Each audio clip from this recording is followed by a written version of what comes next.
Eder, Mac, Pallister. Fin da quando è scomparsa Liliana c'è sempre stata verso di me una pressione come se fossi io responsabile della sua morte. E certamente questo per me è stato un trauma che ancora adesso faccio fatica a valutare. E dovete pensare che avevo perso 18 kg, ho lasciato fare, non sono stato indagato. Certamente certe incongruenze all'inizio fatte da me ci sono.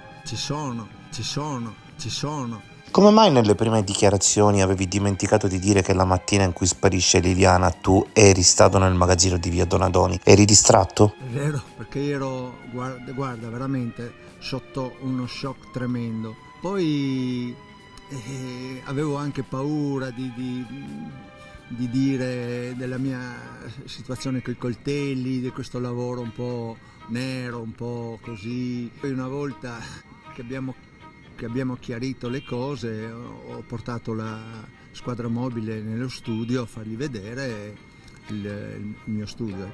Io quando vado in bicicletta ero abituato a vedere nel specchietto che ho qua sulla bicicletta, vedere Liliana dietro e il mio occhio va sempre là. Nessuno sostituirà Liliana, nessuno.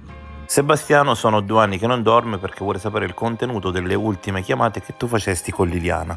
Ci dicevamo sempre la stessa cosa, a parte ripeterci reciprocamente ciao amore 20 volte in un minuto, che è banale ma succedeva, ma soprattutto non facevamo niente altro che progetti e programmi per il nostro futuro, punto. Noi parlavamo sempre e solo di robe concrete. In mezzo poi lei mi raccontava che lo faceva da anni, obiettivamente, il suo andare più indietro che avanti della vita come Perotiano. Non c'era niente di particolare da ricordare. Se Dio avesse solo immaginato che il 13 era l'ultimo giorno che ci sentivamo, la cosa sarebbe stata diversa. Mentre invece per me il 13 era come tutti i giorni precedenti. Niente di particolare, perché fra di noi il discorso era sempre materialmente serio. E ricordi qual è l'ultima cosa che vi siete detti? Come no? L'ultimissima parola, 2 sono le parole, tanti 3, che faremo domani. Triestino schietto, che vuol dire domani che parliamo. Ed erano le 8:23 o 24 del 14 mattina.